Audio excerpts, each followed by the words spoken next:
빛이 나 적은 책장.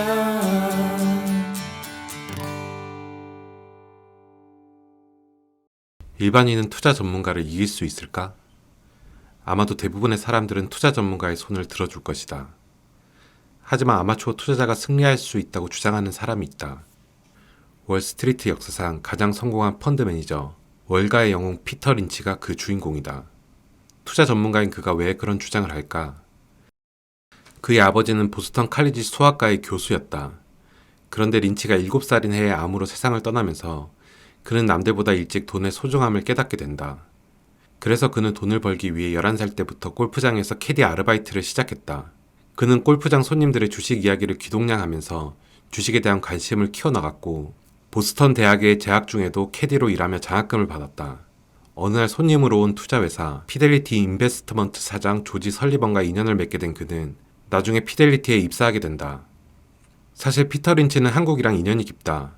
1967년부터 69년까지 ROTC 포병 중위로 군 생활을 했는데 68년부터는 한국에서 복무했다. 당시 한국엔 주식시장이 없어 주식 금단 현상에 시달린 점만 빼고는 다 괜찮았다고 한다.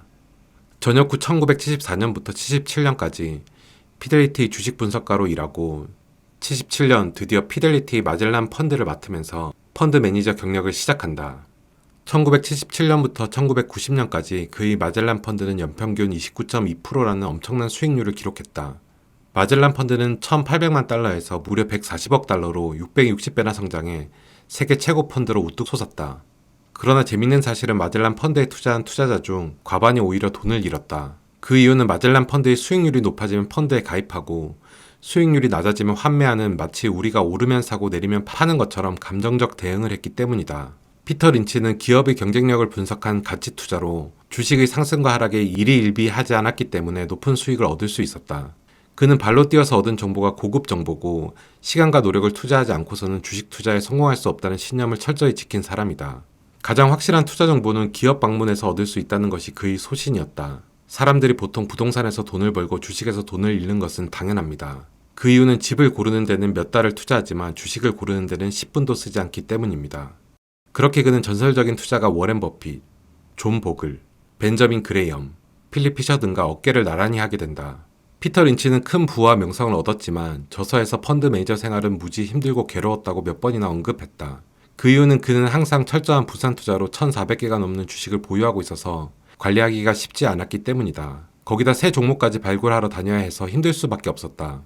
결정적으로 2,000가지도 넘는 종목 코드는 외웠지만 딸아이의 생일을 기억해내지 못하는 사실에 충격을 받고 가족과 더 많은 시간을 보내고자 1990년 47세라는 이른 나이에 돌연 은퇴를 선언하며 월가를 떠났다. 그의 재산은 2006년 기준으로 3억 5천만 달러로 추정되며 정확한 재산은 아무도 모른다고 한다. 그럼 피터 린치가 왜 일반인이 투자 전문가를 이길 수 있다고 이야기했을까? 아마도 대부분의 사람들은 투자 전문가는 일반인보다 자금력과 정보에서 앞서 있기 때문에 전문가가 이길 것이라고 생각할 것이다. 하지만 피터 린치는 아마추어 투자자가 승리할 수 있다고 주장한다. 그 이유는 투자 전문가는 하루 종일 주식 매매에만 매달려 있는 반면 아마추어 투자자는 일상생활에서 집이나 직장과 가까운 곳에서 높은 수익을 내는 종목을 발견할 수 있기 때문이라고 한다. 그럼 좋은 종목을 어떻게 발견한다는 것일까? 그는 크리스마스에 딸과 함께 쇼핑을 갔다. 것은 쇼핑이 목적이었지만 그의 속마음은 종목 발굴이라는 다른 목표가 있었다. 딸이 어떤 기업의 제품을 좋아하는지 보고 그 기업의 주식을 매수하려고 했던 것이다. 이런 식으로 가족과 쇼핑하면서 백화점이나 마트를 방문해서 발굴한 종목들은 그에게 가장 높은 수익을 안겨주었다고 한다. 한마디로 투자자의 시선으로 상품을 보지 말고 소비자의 입장에서 봤을 때 매력적인 상품을 판매하는 기업의 주식을 사라는 말이다. 그가 이렇게 발견한 종목들이 던킨 도너츠, 갭 등이 있다. 하지만 이러한 피터 린치의 주장을 맹신해서는 안 된다. 유행이 일시적으로 끝나는 경우도 허다하기 때문이다. 종목을 발견했다면 기업을 분석하고 상품의 경쟁력 및 기업이 내재된 가치를 검토하는 등의 노력이 동반되어야 하지만 성공할 확률이 높을 것이다. 피터 린치는 투자를 할 때 기본적인 것을 강조한다. 첫 번째는 맹목적인 예측이 아닌 분석과 정보에 근거해서 투자하는 것이다. 두 번째는 투자할 종목을 선정하고 가치보다 저렴한 가격으로 매수하는 것. 세 번째는 투자 위험을 최소화하기 위해 학습에서 얻은 지식을 활용하는 것이다. 하지만 이런 기본적인 것들을 지키는 것만큼 어려운 것은 없다.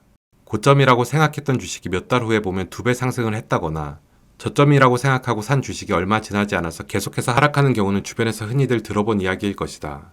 이러한 예상밖의 일들이 일어나는 것을 최소화하려면 실전을 통한 경험이 무엇보다 중요하다. 그리고 경험이 쌓이지 않은 초보 투자자는 기대 수익을 줄이는 것도 무엇보다 필요하다. 피터 린치가 가장 어리석고 위험하다고 생각한 12가지 생각이 있다. 투자를 하고 있거나 할 계획이 있다면 꼭 새겨들어야 할 내용이다. 내릴 만큼 내렸으니 더는 안 내려. 현재 바닥 같지만 지하로 내려가는 경우가 있음을 잊지 말아야 한다. 바닥에서 잡을 수 있다. 사실 바닥이 맞는지는 아무도 알 수 없다. 조급해하지 말고 확실한 기회를 기다려야 한다. 오를 만큼 올랐으니 더는 안 올라. 주식에는 바닥도 천정도 없다. 한계를 짓는 실수는 없어야 한다. 헐값인데 얼마나 손해보겠어. 가랑비에 옷 젖는 법이다. 헐값도 손해는 난다. 주가는 반드시 회복한다. 회복하지 못한 기업이 수없이 많다. 쉽게 오르는 일은 없다. 동트기 전이 가장 어둡다.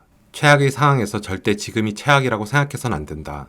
10달러까지 반등하면 팔아야지. 주식이 오르려면 근거가 있어야 한다. 막연히 좋아질 거라고 기대해서는 안 된다.